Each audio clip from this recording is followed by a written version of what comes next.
ओम नमः शिवाय सीरियल को फुल HD क्वालिटी में पूरा देखने के लिए हमारे चैनल को सब्सक्राइब करें और बेल आइकन को दबाएं ताकि आपको हमारे नए नए एपिसोड्स देखने को मिलते रहें। मैं ओंकार हूं, जन कल्याण में प्रवृत्त सत्पुरुष व संत स्वभाव के प्राणियों के लिए उद्धार हूं। तो दुष्प्रवृत्ति वाले प्राणी जो पर पीड़ा का कारण बनते हैं, उनके लिए संहार हूं। मैं ओंकार हूं। अपने सभी असुर साथियों व योद्धाओं के देवी कौशिकी द्वारा मारे जाने के पश्चात शुंभ निशुंभ स्वयं युद्ध के लिए प्रस्थान करते हैं। भगवान शिव उन्हें रोककर विनाशक परिणाम से अवगत कराते हैं, किंतु वे नहीं मानते और देवी कौशिकी का रूप वर्णन करने के पश्चात उससे युद्ध भी करते हैं, जिसमें शुंभ और निशुंभ दोनों देवी कौशिकी के हाथों मारे जाते हैं। ये देखकर नारद व देवगण प्रसन्न होते हैं। सभी देवी कौशिकी तथा शिव पार्वती की जय जयकार करते हैं। नारद कैलाश पर आते हैं, किंतु उन्हें भगवान शिव के दर्शन नहीं होते। वे उन्हें नमः शिवाय, ओम नमः शिवाय, ओम नमः शिवाय, ओम नमः शिवाय। दोनों पति पत्नी तपस्या कर रहे हैं, फल भी दुगुना प्राप्त होगा, किंतु मैं तो बाल ब्रह्मचारी हूं, पत्नी है ही नहीं। सुवर्चा के समान यदि मेरी भी पत्नी होती, मेरे साथ तपस्या करती, तो मेरी तपस्या का फल भी दुगुना होता और भगवान शिव मुझे शीघ्र ही दर्शन भी देते। अब पत्नीहीन मुझ बाल ब्रह्मचारी की तपस्या न जाने भगवान भोलेनाथ तक कब पहुंचेगी। शिवाय,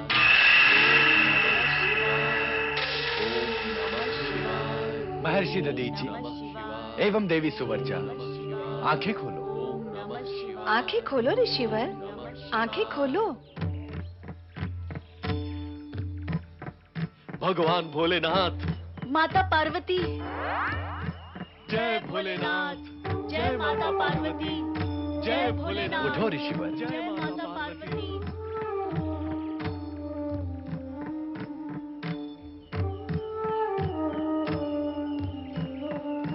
अपनी मनोकामना कहो ऋषिवर।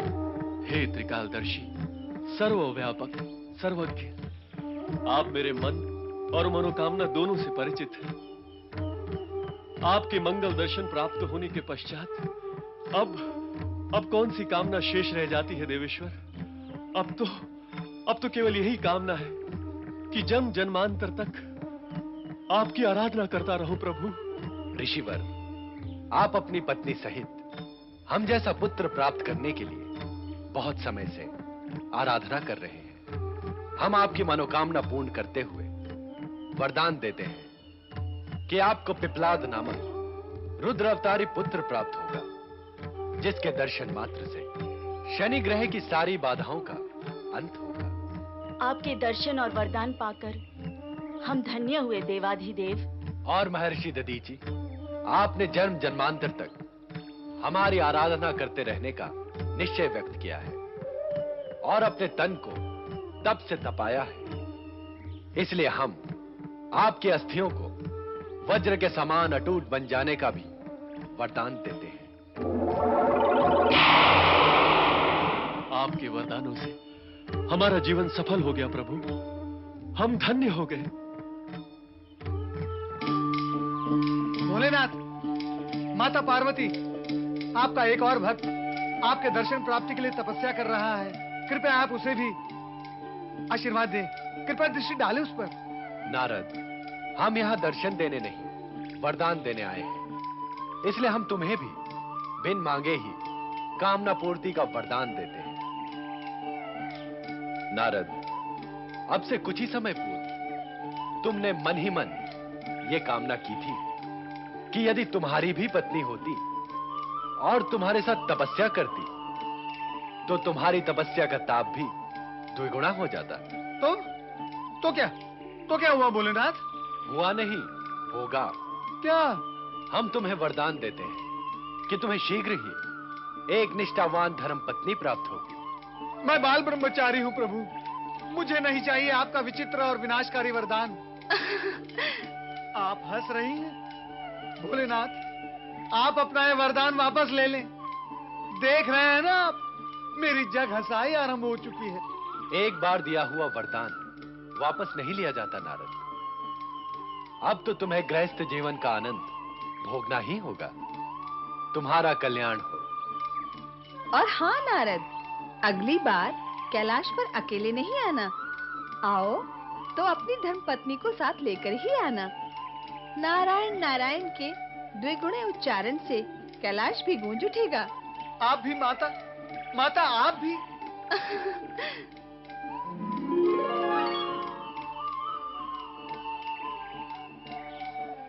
शुभ वरदान के लिए बधाई हो देवर्षि। हमारी मंगल कामनाएं आपके साथ है देवर्षि।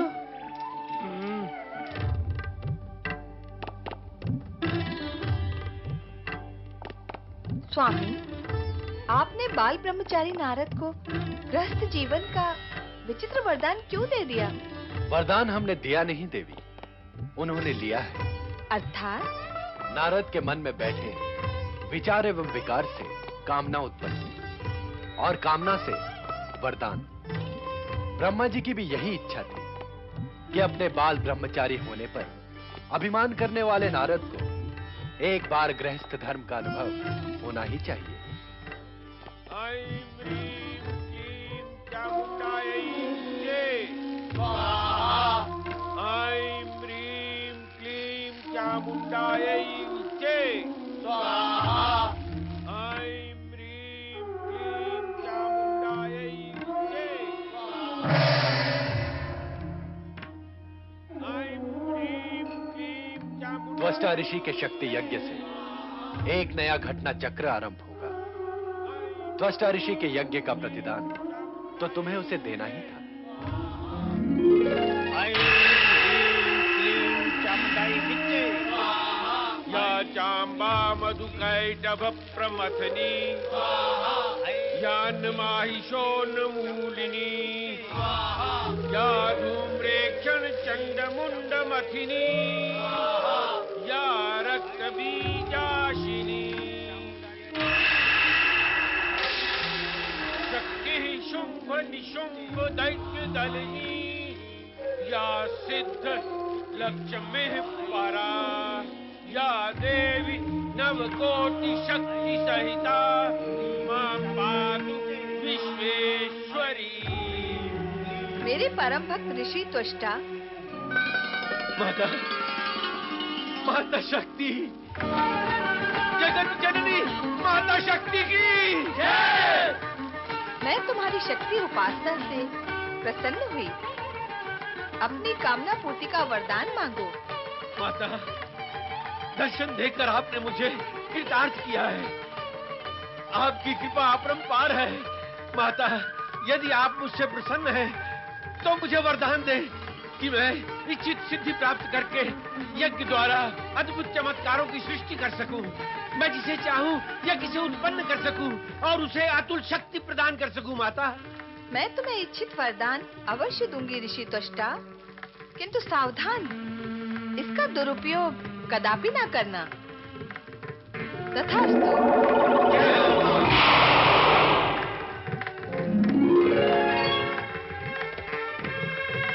आप धन्य हैं माता, आपने मुझे शक्ति प्रदान की।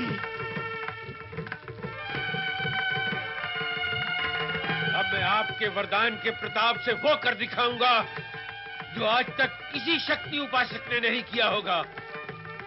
सर्व स्वरूपे सर्वेशे सर्वशक्ति समन्विते जय हो मां।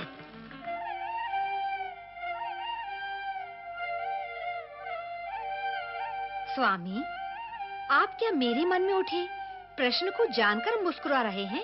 देवी, हम जानते हैं कि तुम हमारी सृष्टि रचना और विधान की विचित्रता पर चकित हो रही हो। तुम सोच रही हो कि त्वष्टा की शक्ति उपासना का उद्देश्य क्या है और इसका परिणाम क्या होगा। स्वामी, मेरे मन का प्रश्न तो आपने जान ही लिया, अब इसका उत्तर भी दें। इस समय इस प्रश्न का उत्तर देना हमारे लिए संभव नहीं है देवी। हाँ, हम संकेत अवश्य दे सकते हैं। इसका अर्थ तो यही हुआ कि आप भाभी और विशेष सत्य मुझसे छुपाना चाहते हैं। प्रणाम परमपिता। प्रणाम माता। तुम्हारा कल्याण हो। कल्याण? नारायण नारायण। भगवान भोलेनाथ ने तो मेरे कल्याण का आयोजन कर डाला, फिर आप मेरे कौन से कल्याण की बात कर रहे हैं परमपिता? माता, क्या आप मुझसे रुष्ट हैं? क्या मुझसे कोई अपराध हो गया है? आपने मेरे प्रणाम का उत्तर नहीं दिया। मैं तुमसे नहीं, ब्रह्मदेव से रुष्ट हूं नारद। क्यों भला? इसलिए कि इन्होंने मेरे प्रश्न का उत्तर नहीं दिया और अब वे तुम्हारी प्रश्नावली का उत्तर देंगी अथवा नहीं, यही जानना चाहती हूँ। आप रुष्ट न हो माता। परमपिता ब्रह्मा जी से करने के लिए मेरे पास प्रश्न है ही नहीं। अब तो मैं स्वयं ही एक प्रश्न बन गया हूँ। ऐसा क्यों कह रहे हो नारद? जो सत्य है वही कह रहा हूँ परमपिता। आपको तो ज्ञात होगा ही, मैंने तपस्या करके भगवान भोलेनाथ से एक विचित्र प्रकार का वरदान ना चाहते हुए भी प्राप्त कर लिया है। अब उस वरदान का परिणाम क्या होगा ये मैं नहीं जानता। ये सत्य है नारद कि तुम पर शीघ्र ही घोर विपत्ति आने वाली है। तुम सावधान रहना। कैसी विपत्ति परमपिता? देखो नारद, भगवान शिव ने वरदान दिया है तो ये निश्चित है कि तुम्हें धर्म पत्नी अवश्य प्राप्त होगी। तुम इससे बच नहीं सकते, इसलिए मानसिक रूप से इसके लिए तैयार हो जाओ। विधि को टालना तो विधाता के भी वश में नहीं है। जो होगा सहन करूंगा। किंतु क्या कुछ प्रश्न करना चाहते हो? हाँ नारद, प्रश्न करने ही तो आए हैं और आपको उसका उत्तर देना है। प्रश्न नहीं, सूचना है माता। परमपिता, अचानक मेरी भेंट मेरे बाल सखा और भांजे तथा आपके नाती पर्वत से हो गई। वो आपका परम भक्त है, वो आपके नाम की धुन जगाता ही रहता है। ये तो हुई सूचना। अब कहो कि इस सूचना पर आधारित प्रश्न क्या है? यही कि आप अपने ऐसे परम भक्त को दर्शन क्यों नहीं देते, उसे ब्रह्मलोक में आने की स्थिति प्रदान क्यों नहीं करते? दर्शन और सिद्धि भक्तों और साधकों को प्राप्त होती है और ये पर्वत न तो भक्त है और न ही साधक। किंतु परमपिता, वो तो मेरे जैसा रूप धारण करके सदा ही ब्रह्मदेवाय नमः जाप करता है। ढोंगी है वो, नाटक और आडंबर करता है, केवल बाहरी रूप संवार रखा है पर भीतर से शून्य है। दिखावा करके भ्रमित करना चाहता है सभी को। उसका मन तुम्हारी भांति भक्ति भावना में निष्ठापूर्वक रमा हुआ नहीं है नारद। वो तुम जैसा बनना चाहता अवश्य है किंतु कभी बन नहीं पाएगा। उससे कहो कि ब्रह्मा विष्णु और महेश को प्रसन्न करने का और वरदान प्राप्त करने का विचार त्याग दे। जैसी प्रभु की इच्छा। परमपिता, अब मुझे आज्ञा दें। देवी, नारद के विषय में कुछ प्रश्न करना चाहती हो? नहीं, मुझे किसी के विषय में कुछ भी नहीं पूछना है। मुझे भी इतनी सिद्धि तो प्राप्त है कि इच्छा होने पर मैं सब कुछ जान लूं। जय जय ब्रह्मदेव, जय जय ब्रह्मदेव। नारायण नारायण नारायण, भजमन नारायण नारायण नारायण। जय जय ब्रह्मदेव, जय जय ब्रह्मदेव, जय जय नारायण ब्रह्मदेव। नारद, मित्र नारद, मैं तुम्हारी ही खोज में भटक रहा था। चले आओ, चले आओ। कोई लाभ नहीं, कोई लाभ नहीं। मुझे खोजने का मित्र पर्वत सब व्यर्थ हो गया। क्या कह रहे हो मित्र नारद? मैं ये कह रहा हूं कि तुम ब्रह्मा विष्णु महेश को प्रसन्न करने का विचार त्याग दो। मैं अभी अभी परमपिता ब्रह्मा जी से मिलकर आ रहा हूं। क्या कहा ब्रह्मदेव ने? उन्होंने तुम्हारे संदर्भ में जो कुछ कहा, क्या तुम सुन पाओगे? हाँ हाँ, कहो तो। विचार कर लो मित्र पर्वत, क्या तुम सुन सकोगे? कहोगे तो सुन भी लूंगा। नारायण नारायण। तो सुनो पर्वत, परमपिता ब्रह्मा जी ने ये कहा है कि पर्वत ढोंगी, आडंबरी और नाटकीय है। वो जो नहीं है वो होने का दिखावा करता है। उसके मन में सच्ची भक्ति और आस्था भी नहीं है। उसे ब्रह्मा विष्णु और महेश को प्रसन्न करके उनके दर्शन करने का विचार त्याग देना चाहिए, ये कहा है। मित्र नारद, ब्रह्मदेव चाहे जो भी कहें, किंतु मैं अपने निश्चय पर अटल रहूंगा। परंतु इस अटलता का लाभ क्या मित्र पर्वत? मैं ऐसी कठोर तपस्या करूंगा कि उन तीनों को प्रसन्न होकर मुझे इच्छित वरदान देना ही होगा। तीनों को क्यों? मैं ब्रह्मदेव की तपस्या नहीं करूंगा। मैं अभी इसी क्षण से ब्रह्मदेव की आराधना समाप्त करता हूं। जो देवता अपने भक्त की अवहेलना और अपमान करे, उसकी भक्ति और आराधना से क्या लाभ? ऐं ह्रीं क्लीं शक्ति रूपायै ऐं ह्रीं क्लीं शक्ति रूपायै नारायण नारायण। मित्र पर्वत, भूल जाओ भी इस प्रसंग को और वो देखो, शक्ति के उपासक ऋषि त्वष्टा, उनके पास चलते हैं और चलकर देखें कि प्राप्त की हुई सिद्धियों से वे क्या क्या चमत्कार दिखा रहे हैं। आओ चलें। नारायण नारायण। दम्भ्यार्थ अलौकिक पशु पक्षियों यज्ञ से उत्पन्न हो।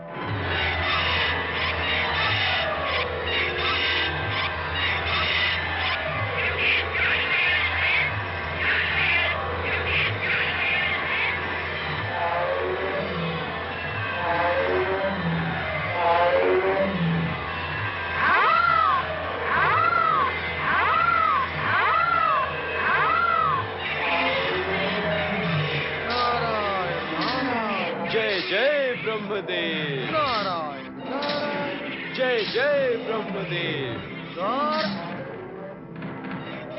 मित्र नारद, कहो पर्वत, क्या तुम भी वही देख रहे हो जो मैं देख रहा हूँ?